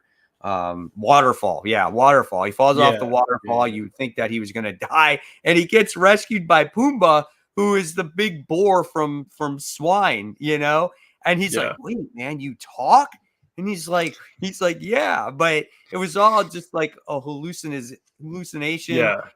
And it's just like, then he had this like kind of like this epiphany, like once he put his helmet on, just reliving things that have happened, things that happened in the farm, whether his father burnt it down or it naturally burnt down. What is the real thing here? Is he a runner? Is he going to stay? Like, what's he going to do? So he's dealing with all these things in his thoughts after he just fell off this waterfall. Just very, again, you talk about how Kitty Pryde's issue is very centered around her. This one was very centered around about Rook. Yeah. We do have a quick question. Are you guys picking up Hyde Street? I know I'm picking up all the issue ones for the Ghost Machine. Ironically, when I read that Ghost Machine one shot, the latter ones were the ones I enjoyed more. So I was like, those are the ones I'm more excited for, actually. Yeah. So I'm excited for Hyde Street as well. This was it was an interesting like fever dream, because he, obviously he was out of it after that fall, and listening to pigs talk and birds talk and all this crazy stuff, and like you said, reliving all this while he's just kind of out of it. But the epiphany you mentioned, like, he realizes that he needs to open his emotions and his fears and all that stuff to the birds and connect with them on that level instead of just trying to control them, and that kind of changed things for him ultimately. While this was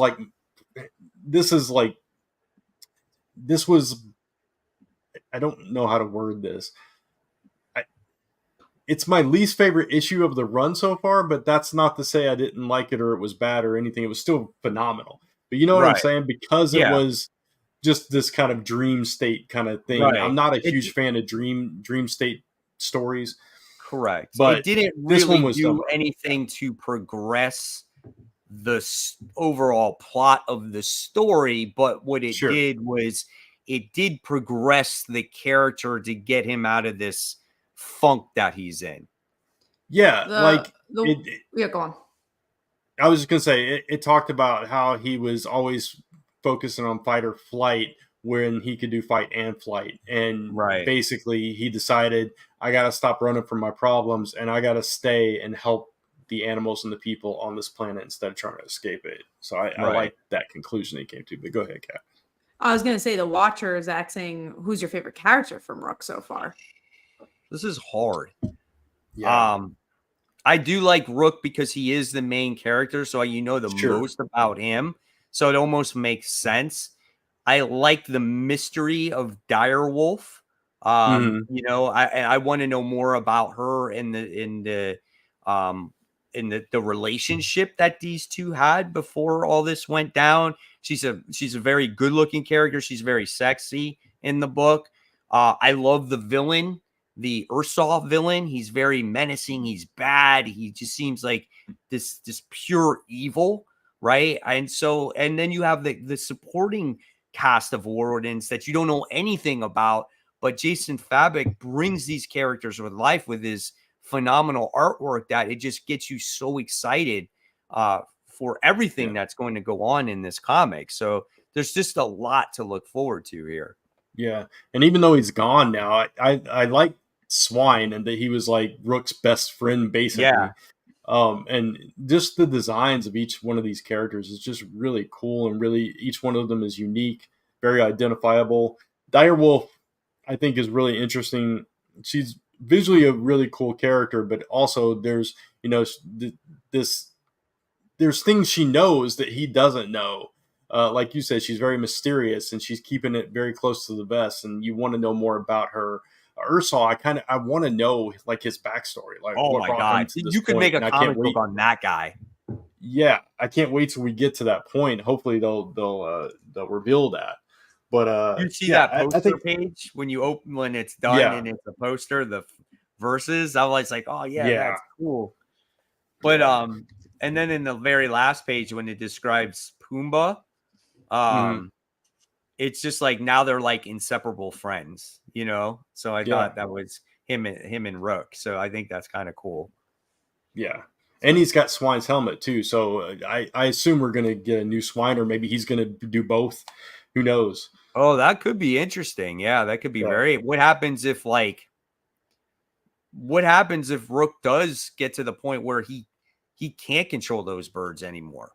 And then he dons the helmet, you know? Yeah. So I don't know. It's going to be interesting. It's such a fun book. Yep. Awesome. Okay. So we talked about all those, and let's go on to our number 4. So Kat, you haven't talked in a while. So what's your number 4? So much Rook, so much Venom. But mine is Minor Arcana, issue 1. New Jeff Lemire book. It was good. I felt like we got sucked into the characters pretty well, where we get to learn about her background with her mom. Her mom runs a psychic shop. She's like, all right, yeah, that's just kind of like a fake thing. And then by the end, she realizes maybe it's not so fake. And I think they built the town well. They built the character well. So I definitely gave me enough to read issue 2. I'm right there with you. This was my number 4 as well. Nice. I really love Jeff Lemire's writing. I think he really knows how to put like suspense, horror, supernatural, like all together in a comic book, and his art style is unique, right? And I think for certain books it works and certain books it doesn't, and I think this is going to be one of those books that it does. This kind of reminds me of the last series that he wrote. I forgot the hell what the name of it was, Phantom where Road? he had the 7 people come together in this large apartment building. I don't right? think I read that. And it was drawn by Andrea Sorrentino as well. And I totally forgot the name of it. God dang. But at the end of this book, you got to see a building as well. And somebody in the comments said Tenet. What was it? Tenet? Yeah, Tenet. Yeah, that's it. Okay. Yep. And so at the end of this one, you got to see a building kind of like that. I'm like, what's this building? But it is, I think it's going to go in this weird place, and we'll see what kind of power she develops as time goes along. Is Jeff Lemire still working at Image? Because I don't think Phantom Road has ended. Yeah, this is just a boom book from Jeff Lemire, but I think Jeff Lemire is still doing Phantom Road. I think that's just on a break. Yeah, I'm disagreeing with you guys because it wasn't for me. I'm not surprised though, Brant. Yeah, you tend not to like his indie books. Yeah, I know, right? It's so weird. But too, I think for you also, Brant, like a lot of ways, like it's just, I think this is going to fall more in line of maybe that horror type of thing. And these books never really tend to go your way. I'm going to get something true. Real quick, guys. Yeah, absolutely.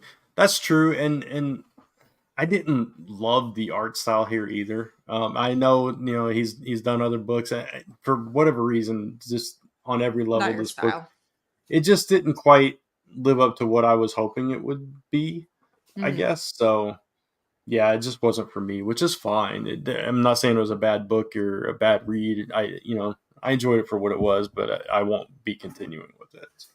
Yeah, you didn't like Phantom Road, and I feel like that's a very similar tone as well. It's just a very similar book. So, and anytime he doesn't do the art for Phantom Road, but the artist who works on it does have a similar vibe. It's also like, I'm not saying that you just like small town stuff, but it's very small town. It's just very similar to his other books. The setting, you like Jeff Lemire? Yeah.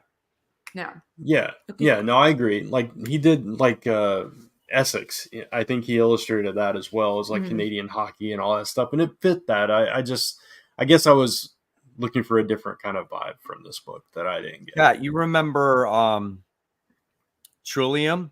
Oh yeah, Maze book was amazing. But Trillium, that was a cool book. Like I don't know why, but his weird just works for me, and I always just tend to enjoy his books. It works for a lot of people. I'm not one of them, unfortunately. So I didn't like just either like one Rook's of those not for either, me. So. It just happens. Exactly. So yeah, it's wild. All right, so I think so we gotta go to Brant's number 4. Absolute Power. So we already talked about that. Okay, cool. All right, let's dive forward here. Let's go on to number 3. Number 3. I think Duck and Cover we didn't talk about. Oh, Plastic Man, we didn't Duck and Cover. Oh, Ultimates, yeah. So Duck and Cover, this was a Comixology book, right? It was released in parts, and now this has come together to make one, like it's all like a trade, right? And so Scott Snyder wrote this book. So real quick, if anybody has Comixology Unlimited, you can get the entire volume for free. Oh, wow. So I actually did that. So because I forgot that to makes pick it up. So I mean, look, I don't think I love American Vampire. You guys know that. I love American Vampire. I think these are the elements I don't like about American Vampire. Is very I like the history of that series, but this is very historical. I particularly didn't think the characters were very likable. It was hard to get into. I want to like this series a lot more than I did.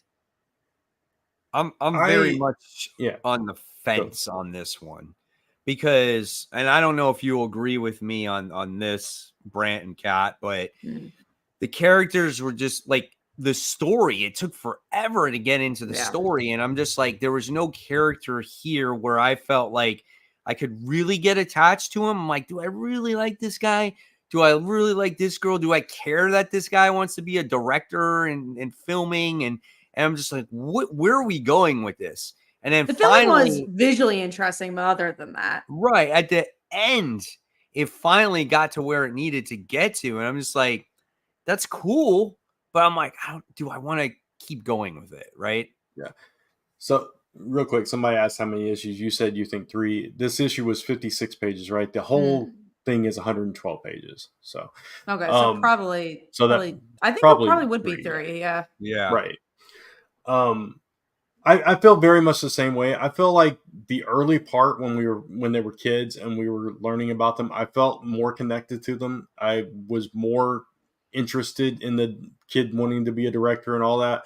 But as they aged up, I became less connected to them in a weird way. Like I kind of like the two friends Ollie, I think is the one's name. I can't Dell. I think it's Dell and Ollie. Dell's the director guy, and Ollie was the one obsessed with the conspiracy theories and all that. I kind of like them, but I'm not totally connected with them anymore. And they're, I don't know, it's really hard to explain. And I get what you both are saying. It's really hard to, I don't know, what feel Scott what Snyder they're always feeling. tends to do. He's Yeah. he's very exposition heavy.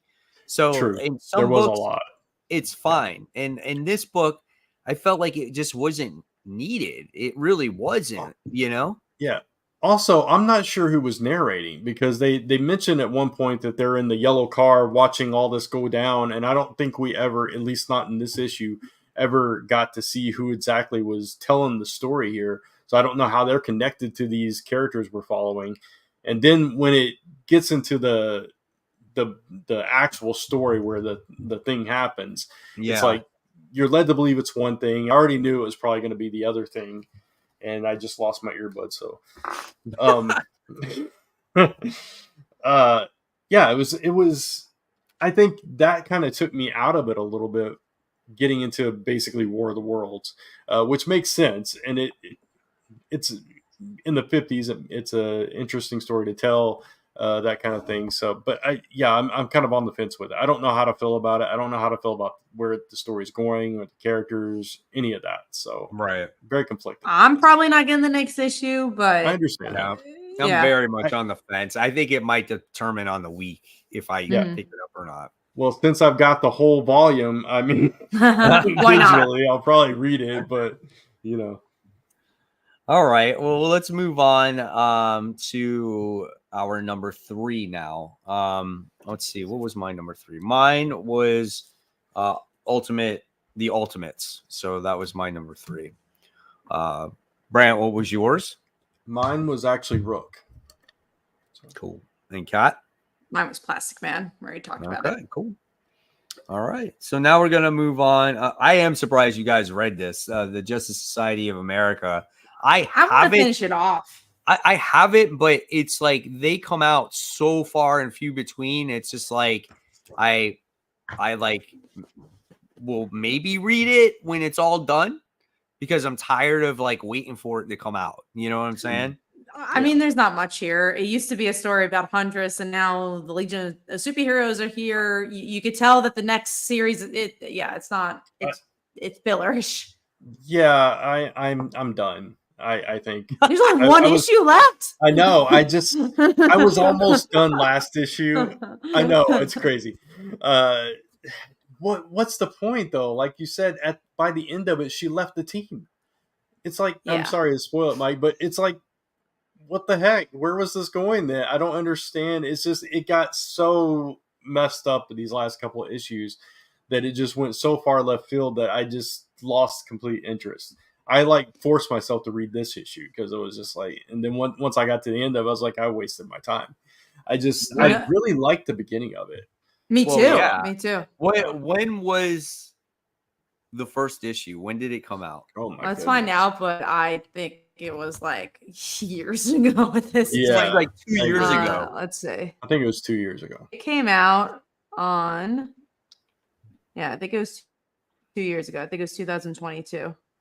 Yeah, 2022 is November 2022. So almost to the date, it's been 2 years. Wow, man. For 11 issues. For 11 issues. Yeah, that's crazy. And then we don't even have Janin doing the artwork. It's a whole different artist that I didn't think was as strong. It's just like, they're really just like, let's do the next JSA. Honestly, I kind of wish they did that MJ Gwen Stacy route where they just don't finish it and just let it go. Just leave it. Create your own ending, right? Just create it in your mind. I mean, they're almost doing that at this point anyways. I mean, it just got, especially in this issue, it got so convoluted, and so much time travel stuff, and throwing. I think they were throwing stuff in from like the TV show. It's like, oh, we got to throw a Calypso in here because it was big in the TV. That's what it felt like to me, anyway. It was like, okay. Yeah, that's funny. You don't have to read it. So we got to talk about Venom War Spider-Man issue 2. So another book I think I'm just picking up at Principal at this point because it's not much here. And which is a shame because I want to see a really cool MJ Peter team up. And it just never happens. There's always Paul involved, or Peter's there's no done like in it, man. story He's done. beats. It's jackpot at this point. Yeah, He's it heading was towards basically the arena Jackpot's now. story. Yeah, it's Yeah. Jackpot's story, especially the way it ended. Also, why did they call it Venom War, Spider-Man, and Jackpot? It's not just a Peter book. Right. Yeah, I don't know. That would make much more sense. I guess because he's got the bigger name or whatever. I hate the way her powers are now Oh, I he do puts too. this inhibitor on her so she can't risk dying. It's Right. like it takes away all stakes out of the comic book and the point of taking that risk. It's like, hey, let me just spin like a slot machine to see if I hit the power that I want. It's so lame. It's so pointless. The only person who has balanced it well is Jed McKay. I really like that story, how he utilized the power and just that there was any character work. Like we have not seen character work with Jackpot. Correct. Since then, I would say.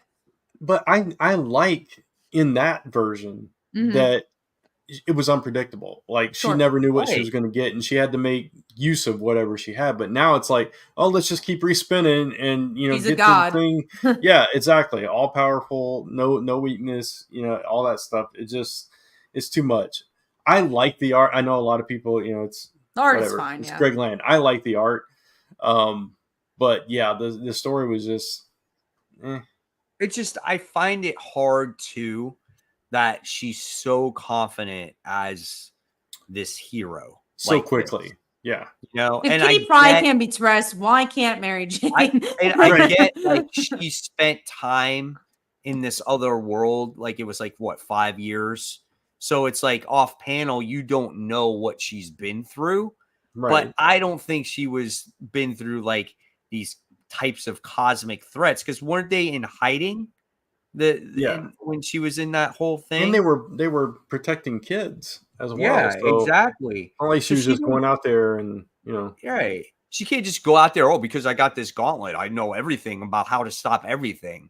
It's just like it just doesn't make any sense, and that's just I don't know. Like I know we talk about before about we want characters written the way that they are, and we want comic books to progress and we want new ideas. And even though I can appreciate the attempt, it just doesn't make any sense. Like I feel like we just talked about it. Jed McKay, I felt knew how to do this power for her.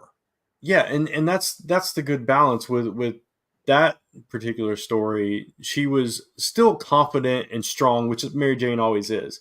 But she was also, new to all this and still trying to figure it out and not completely comfortable with being a hero. And now all of a sudden it's just like, it's over the top. She's just like Captain America out here. Yeah. I'll even give the last miniseries, at least there was the Black Cat MJ relationship where they were like concerned for each other and they're talking about each other's friendship. There was something there that was a story. Here, there's not much. Again, I'll finish it because it's another one issue, but not what I wanted it to be. But luckily, I'm also not even reading Venom War, so I have no stake in the game. It's like a way they're like sitting there going, well, you guys wanted Peter and MJ together. Well, here's a way that they're together.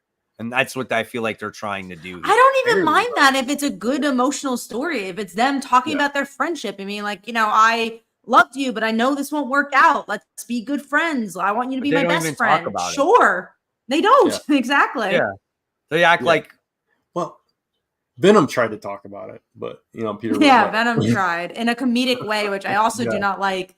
This version of Venom, which is like the movie Venom, it doesn't work here. Yeah, exactly. I didn't mind it, but I get what you're saying. All right. Let's see. What are we at? So we talked about that. So we're diving into number 2. Yep. My number 2 is Plastic Man No More. I really, really like that book. We always talk about books when you don't expect a book to be as good as it was.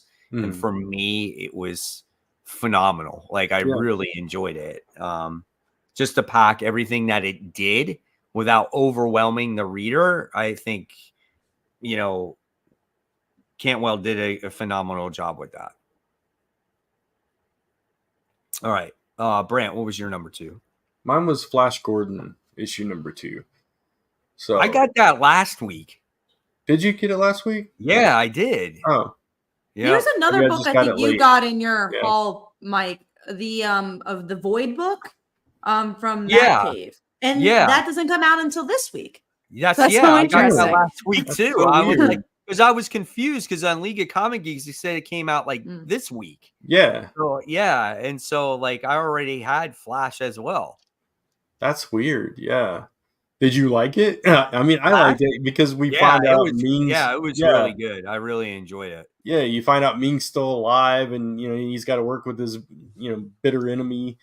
To try to get out. Of course, he's going to double cross him. He knows he's going to double cross him, and then you end with that cliffhanger where he's basically got to fight this 6-armed giant.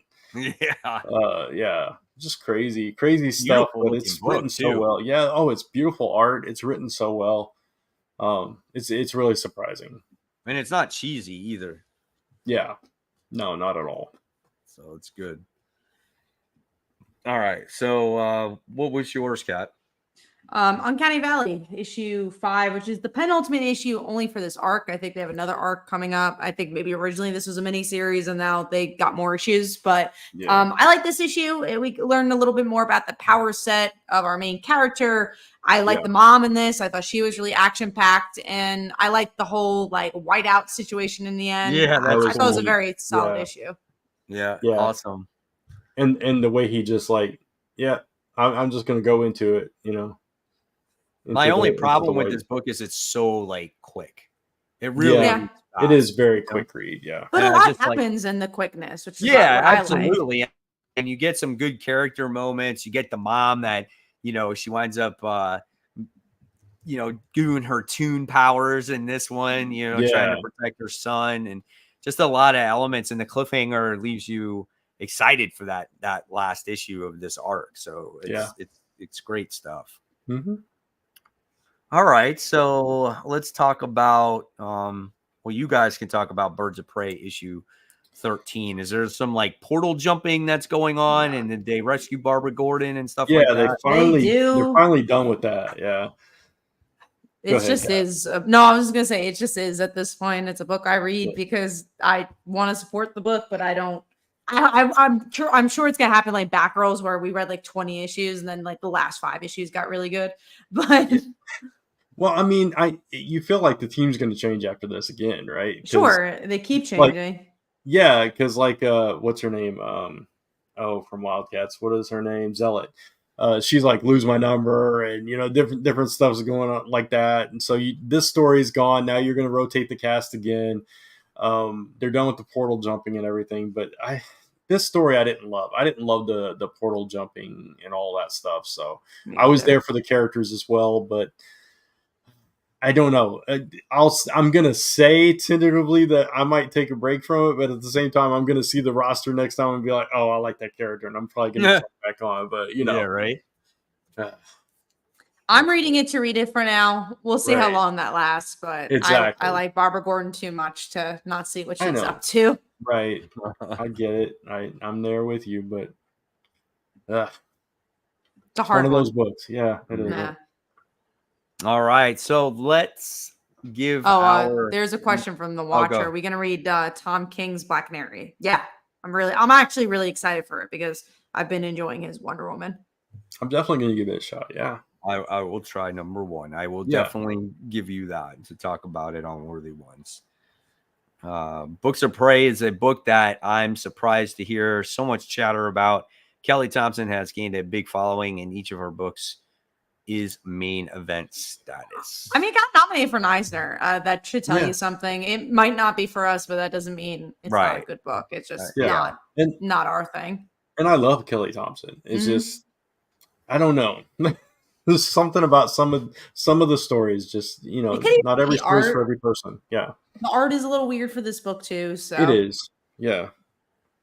All right. So we're on to our number one, and Kat's number one is Exceptional X-Men. 5-star book. Love right? And Brant's number one, is it Exceptional X-Men for you? It is. It is. It's not for me. Rook X's is my number one. I figured, yeah. Yeah. So I would say that Exceptional X-Men was like, I think it was like number 6. It's not bad for me. You're also not a hardcore Kitty fan either. Right. So many books. Uncanny Valley was right there for me.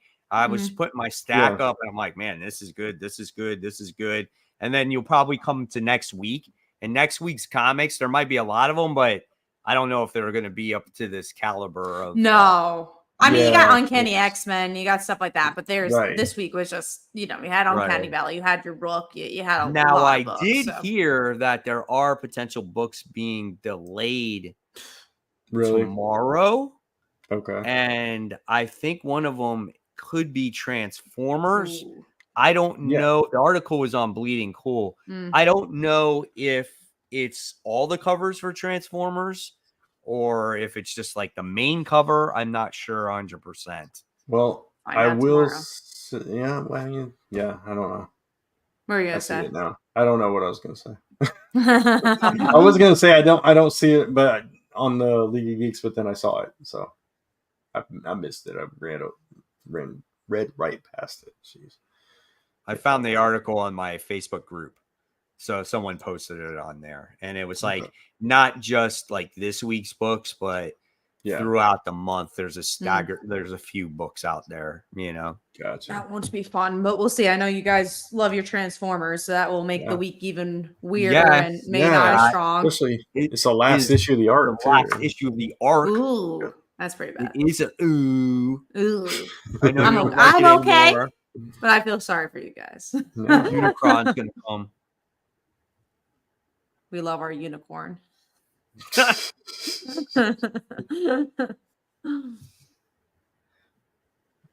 But I think talking about that, we are going to go to most anticipated and talk about those books. We are done with the number one. It's your turn, Brant. Yeah, that's true. I was like thinking we're going to close the show. I forgot all about anticipated. So we're all just like top notch tonight. I'm telling you. All right. So most anticipated. The internet's been great. And it's been wonderful. Yeah. Then speaking of most anticipated, I know Transformers is on one of ours at least. I tried to pick books that weren't on y'all's just to be different this time. So we'll see what we got. We got a lot of books to talk about. Deadweight's number 6. I'll talk about that real quick. This is the final issue of the series. I've really been enjoying this from Ahoy about a couple of supervillains that decide they don't want to be supervillains anymore, try to be heroes or whatever, and keep getting pulled back into it, and then one dude can't find pants. So it's just it's a fun book. All right, so let's talk about Toxic Summer. I don't know what this book is, Kat. This is a Oni press book that I've been really enjoying. It's these two kids go off to summer break and they're trying to get jobs, and they end up at like a toxic lake, and there's like a monster, and it's cartoony and kind of fun YA situation. So this is the last issue of that. I'm really excited. Also, I should recommend Summer Something coming out from Boom. Yeah, people Summer are talking Shadow, about maybe? it. Yeah, people are saying it's good. It's Summer Shadow from. Is it Dark Horse? I want to say Dark Horse. Dark Horse. Yeah, people have been saying that's good. So it's not on my list that I'm excited, but new series, new series, yeah. Oh, I'll have to check it out. Hopefully they'll have it. Same artist says the glasses book. Specs, yeah. So Chris Sheehan's doing the art for it as well. Yeah, it is Dark Horse, Summer Shadows. Okay. So I've been hearing good stuff about that. But yeah, Toxic Summer, if you guys haven't been reading it, if you're looking for like a fun adventure book that doesn't take itself too seriously, that's a good one. Nice. And TMNT is on both mine and Mike's. The second issue, the first one. I dropped it. Did you? We didn't talk about issue 1. Yeah, I didn't. I'm not a Teenage Mutant Ninja Girl. First issue. Yeah. It's like Raphael was in the jail and everything. Yeah. But now this one's focused around Michelangelo. Yeah.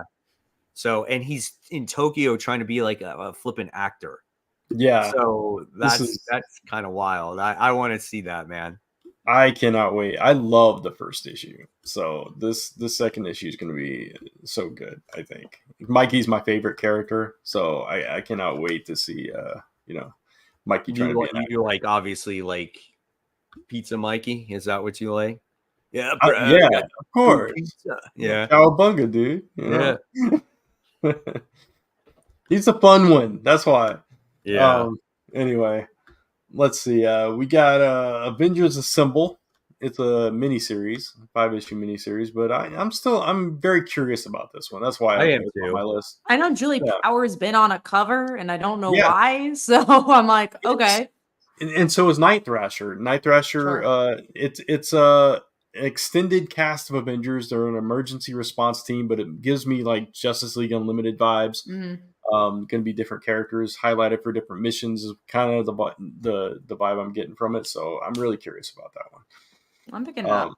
Yeah, got a Geiger #6. So Yep. yeah, Geiger's. This is this is an epilogue. This is all Correct. about This Barney. is an epilogue Yeah. after what happened with Barney. Yeah, And the electrician and just all that stuff, like how Barney is doing, and just like, oh man. So we're talking about pets earlier. yeah, The first thing we were talking about, and then this one is centered around Geiger's pet dog, the 2-headed dog Barney, and I'm excited for it. This book has a lot of heart, and it's something you would not expect for such a tough character like Tyreek, who is Geiger. So definitely looking forward to it. yeah, absolutely. Been a strong series. Uncanny X-Men. We've talked about that a few times in the show. I want to see where issue 2 goes. I'm Mhm. always a little worried that they're going to extend the cast and then just becomes too much, but Yeah. I really like the cliffhanger. I am interested in these new characters, so I want to see where that goes. And it's Gail Simone, Dave Marquez, so Yeah. I'm Right. interested to see the issue. Is it the Outliers? Is that what they're called? Yeah, I think so. I Yeah. think that's what they're called. I just don't want the book to become focused around just the new characters. No, I agree with that. I know. think that Exceptional X-Men did a really good job at introducing new characters while still focusing on the old ones. So I hope Uncanny does the same thing. Yeah, and I mean it's Gail Simone. I trust Gail, so Yeah. we'll see what happens with it though. We got Green Lantern. Issue number. Yeah, I mean, it's the only tie-in that I feel like is actually continuing its story, even though it's a tie-in. Yeah. So I'm excited just to read more Green Lantern. I just want the Sorrow Core. That's all. I'm Me looking too. forward to. I think it's gonna want be that absolute. core. I want that core just to build. I want him to go to the other crying fiance, and I want him to go to some broken down kid and be like, "You're Sorrow Core, and you're Sorrow Core. Here's your wedding ring, and here's your wedding." And I just want them all crying over all the Green Lanterns. I just want it. I just And their need to see divorces. it. I am also excited for it, but I think it's going to be a few issues after this. I don't think. Yeah. Yeah. get it This with is this one. absolute Yeah. power. Exactly. Right, exactly. But I think if I remember right, it's like he's trying to get power for his ring that he just got. So the power battery is like on another continent or whatever Right. it is. So it's going to be a struggle for him. So that's going to be probably pretty fun to read. Yeah. Oh, I think Jon Stewart's going to be in it too. Something like that. Yeah. And then, of course, Transformers, the aforementioned, if it comes out, Transformers issue 12, End of the Arc, fate of Earth and Cybertron at stake. So we'll see what happens. Death of Shockwave. That's Yeah. my prediction. Yeah. It's gonna happen. I think it's a strong possibility. So yeah, we'll definitely see. But that's it. That's all our most anticipated. And I guess that's the show. That is the show. That is it. Right at 12. 2 hours. Yeah. We Yeah. started a little later because of me. So apologize. That's okay. I mean, given that we had very little news and tried to find a topic, going 2 hours is pretty good. Yeah. No, This is a yeah, good lot to talk show. about. Yeah. We appreciate you guys sticking with us. Yeah. So we appreciate for it sure. if you leave when we leave or before we leave. Give it a thumbs up. Show everybody else that you like the show and continue to make the show grow. We appreciate you sticking, notifications, bells, likes, all that great stuff, guys. You're great. Thank you for your comments And looks like we got Thor's drinking buddy. I got a copy of Transformers, so congratulations Awesome. on getting good that news. book. Yeah, so that's good news. And yeah, guys, thank you so much for watching. We'll bring you another episode next week. Hopefully, we got a major topic to talk about. And happy new comic book day. And we'll see you all next week. So